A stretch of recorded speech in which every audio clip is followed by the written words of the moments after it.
Welcome to this week's ArgoCast. I'm John Webb. We begin this week with a counter-protest that broke out in response to an anti-abortion demonstration on campus. The Center for Bioethical Reform set up large signs depicting graphic images of aborted fetuses with inflammatory captions. Abortion is an act of violence that kills those human beings. It's kind of fear-mongering, and it leaves them with a horrible image to think about, and that might resemble with guilt when they really have nothing to feel guilty about.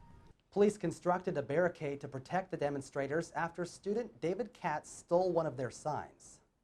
Students from the University of Idaho and Moscow High School have been working together on an archaeological dig near the high school campus. Professor Mark Warner and Assistant Professor Katrina Einrich are leading the project in hopes of finding artifacts from the earliest parts of Moscow's history. The dig site is open to the public Fridays and Saturdays. UI President Scott Green fired Denise Bennett 8 months after she was placed on administrative leave. Green's letter, dated September 10th, cited the committee's recommendation that adequate cause for termination of her employment exists. UI spokeswoman Jody Walker said Bennett's last official day is September 21st. Bennett said in an email to the Argonaut that she intends to appeal Green's decision. The Moscow Police Department would like to remind students to keep their dogs on a leash. Enforcement officer Alan Johnson said there have already been 18 reported dog bites in Moscow in 2019. That's compared to 18 total bites in both 2017 and 18. Dogs off-leash within city limits, including on campus, is a violation of a city ordinance and therefore a misdemeanor violation. Kenworthy Performing Arts Center Executive Director Christine Gilmore described the theater as a space and place for all, and it seems to include ghosts. She spoke to Life editor Alex Brizzi of two ghosts that haunt the Kenworthy. One is known for his hatred of reggae music, while the other is characterized by her dislike of change. Operations Director Jamie Hill and others associated with the Kenworthy have reported paranormal experiences in the building as well. UI Young Democrats staged a miniature version of a viral meme on campus Wednesday night. After the Facebook event, Storm Area 51 became popular online. Young Democrats event coordinator Ellie Carney organized a themed Nerf Battle to invite people to learn more about the club. About 15 people showed up to the event.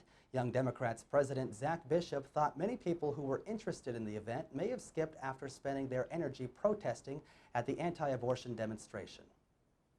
In this week's edition of Zach's Retro Game Reviews, Zach Kellogg played The Legend of Zelda: Link's Awakening. The game is a direct sequel to A Link to the Past. In the game, Link must find 8 instruments by challenging enemies, defeating bosses, and solving puzzles. Zach liked the near open world experience, retro music, and solid gameplay, but struggled to enjoy some of the game's mechanics. Overall, Zach rates Link's Awakening 3.5 out of 5 stars. A new remastered version of Link's Awakening was released in stores Friday. Idaho women's soccer plays North Dakota at home today at 1 p.m. North Dakota has outscored teams 22-3 in 8 games. North Dakota's senior goalkeeper, Catherine Klein, has allowed just 3 goals and 5 shutouts this season.